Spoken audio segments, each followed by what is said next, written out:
Ce sont les 20 ans de l'OLCA qui sont fêtés aujourd'hui. Justin Vogel, on vous a entendu faire un très beau discours et parler de 20 ans de combat.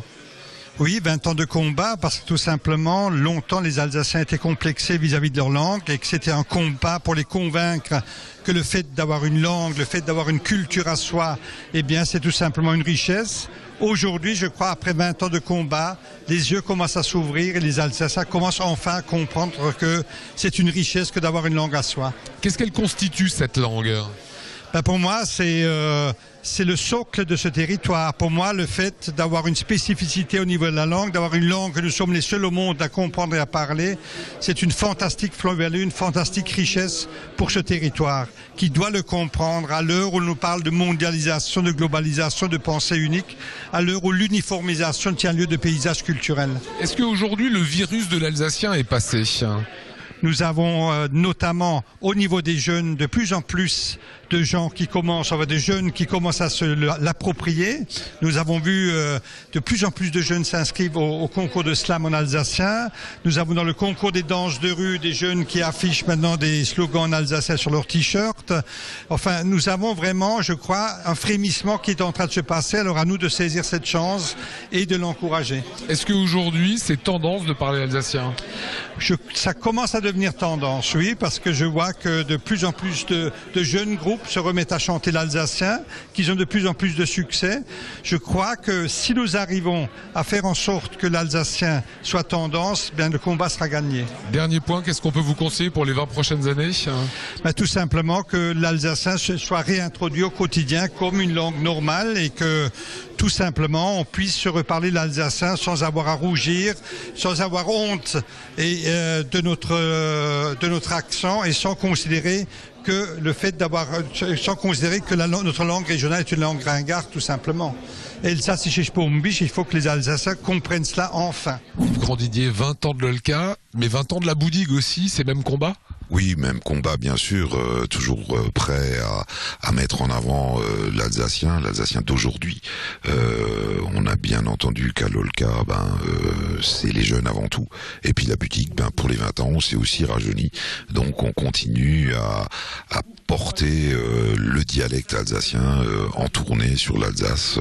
Et puis on soufflera les mains bougies, oui. Il y a un beau vent là qui souffle pour l'Alsacien en ce moment. Oui, bien sûr qu'il y a un bon vent qui souffle pour l'Alsacien. Et puis, moi étant grand-père, par exemple, j'ai mes 4-5 petits-enfants qui sont en bilingue. Und haben wir nur noch Elsassisch geredet. Voilà, ce que nos parents n'ont pas forcément fait avec nous, vous le faites avec les petits-enfants maintenant. Oui, parce que ma génération, c'était chic de parler français. Maintenant, c'est Elsassisch Pumpisch. Christian Chaton, conseiller général dans le Haut-Rhin. L'OLCA dans le Haut-Rhin, ça donne quoi ? L'OLCA, ça donne quoi ? Ça donne beaucoup de progrès par rapport à il y a quelques années. C'est vrai que je ne vais pas cacher que nous avions eu quelques différends il y a quelques années concernant la conception, la définition de la langue régionale. Et depuis quelques années, et sous l'impulsion évidemment du Haut-Rhin, mais avec la bonne volonté de nos amis barinois, je crois que cette définition de la langue régionale, Elsasser Ditsch, l'allemand d'Alsace, était totalement intégré.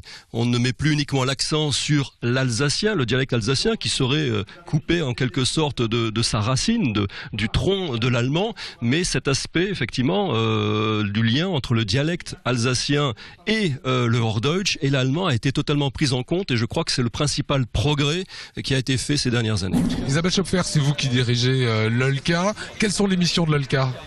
Alors les missions de l'OLCA sont très variées, mais en particulier c'est de rendre l'alsacien visible aujourd'hui partout en Alsace, auprès de tous les publics et auprès de toutes les cibles, et en particulier des jeunes bien sûr. Alors on le voit, il est coloré, il est dynamique, il est péchu l'alsacien. Est-ce qu'il est en train de changer ?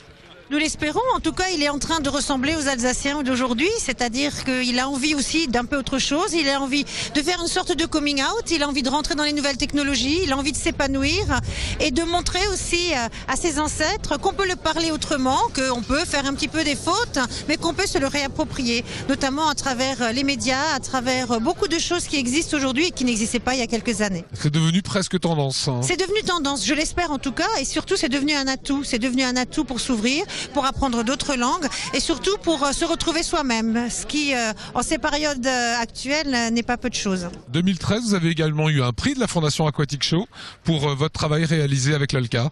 Oui, tout à fait. C'était un coup de chapeau aussi à tout ce qui a été fait, on va dire pas forcément par l'OLCA, mais avec l'OLCA, à travers notamment la Shortcom au Platrio qui est passé sur la meilleure chaîne d'Alsace, bien sûr, hein, Alsace 20, partenariat qu'on a fait avec vous pour être plus visible. Ça nous a beaucoup touchés parce qu'on était à côté des grands et c'est une reconnaissance qui fait plaisir.